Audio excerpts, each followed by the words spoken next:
Long ago, on the island of Crete, there ruled a powerful king named Minos. His palace stood high above the sea, surrounded by stone walls and guarded gates. The people of Crete feared him because he was a cruel and secretive ruler who trusted nobody. King Minos wanted a palace unlike any other in the world. He wanted hidden rooms, secret tunnels, and twisting hallways where no stranger could ever find their way out. To create such a place, he called for the greatest inventor and builder in Greece, Daedalus. Daedalus was famous for his intelligence. People said there was nothing he could not build. When the king gave his orders, Daedalus worked for many months designing the enormous palace. He built dark corridors that turned in every direction, hidden staircases behind walls, and underground chambers where sunlight never reached. When the palace was finally complete, King Minos walked through it with pride. He admired every hidden passage and secret room. But as he wandered through the palace, another feeling grew inside him: fear. What if Daedalus tells others about my secrets? The king thought, what if someone discovers what lies inside these walls? Minos decided there was only one way to keep the palace secret forever. That same night, soldiers stormed into Daedalus's home and dragged him and his young son, Icarus, away from the city. They were taken to a lonely hut at the edge of a steep cliff overlooking the dark sea. "You will live here from now on," King Minos declared coldly. "No ships will come for you. No one will speak to you. You will never leave this island." Then the king's soldiers left them alone. Days turned into weeks, and weeks turned into months. Daedalus and Icarus became prisoners. Guards watched the area below the cliff, and the sea was too dangerous to swim across. Life in the hut was miserable. Cold wind blew through the cracks in the walls at night. Sometimes storms shook the cliff so violently that Icarus could not sleep.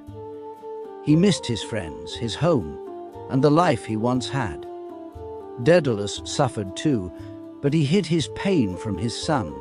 Every day he searched for a way to escape. Together, father and son hunted birds along the cliffs for food. While they cooked the birds over the fire, Daedalus carefully kept the feathers instead of throwing them away. Sometimes Icarus climbed among the rocks searching for honey, and Daedalus secretly collected beeswax from the broken hives. At first, Icarus did not understand why his father was gathering these things. Then one night, while the guards slept below, Daedalus revealed his plan. By the light of the fire, he worked silently with reeds, leather straps, wax, and feathers. Slowly, 2 large wings began to take shape. He tied feathers together in neat rows and fixed them carefully with melted beeswax.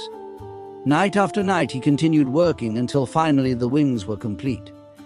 They looked almost like the wings of giant birds. Early one morning before sunrise, Daedalus woke his son.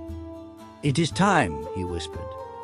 They climbed carefully to the top of the cliff, carrying the wings on their backs. The sea below crashed violently against the rocks. Daedalus strapped one pair of wings tightly onto Icarus's shoulders. Then he looked his son directly in the eyes. "Listen carefully," he said seriously. "You must follow me exactly. If you fly too low, the seawater will soak the feathers and drag you down. But if you fly too high, the heat of the sun will melt the wax holding the wings together." Icarus nodded nervously. Daedalus spread his wings, stepped to the edge of the cliff, and jumped. For a terrifying moment he disappeared into the air. Then the wings caught the wind. He rose above the sea. Icarus took a deep breath and followed. At first he was frightened, but soon he realized the wings worked perfectly. The wind lifted him high above the waves. He looked down and saw tiny fishing boats floating far below him. The people inside looked no larger than insects. For the first time since becoming a prisoner, Icarus felt completely free. He laughed with excitement as the wind rushed past his face. Ahead of him, Daedalus flew steadily toward Greece. But Icarus could not control his excitement. Flying felt wonderful, better than anything he had ever imagined. Slowly, he began climbing higher. The sea below became smaller and smaller. The air grew warmer. Still he climbed. Then suddenly, he felt something hot running across his shoulders. Wax! Icarus looked up in horror as feathers drifted away into the sky. The sun was melting the wings. "No," he whispered. He tried to flap harder, but the wings were already falling apart. More feathers tore loose.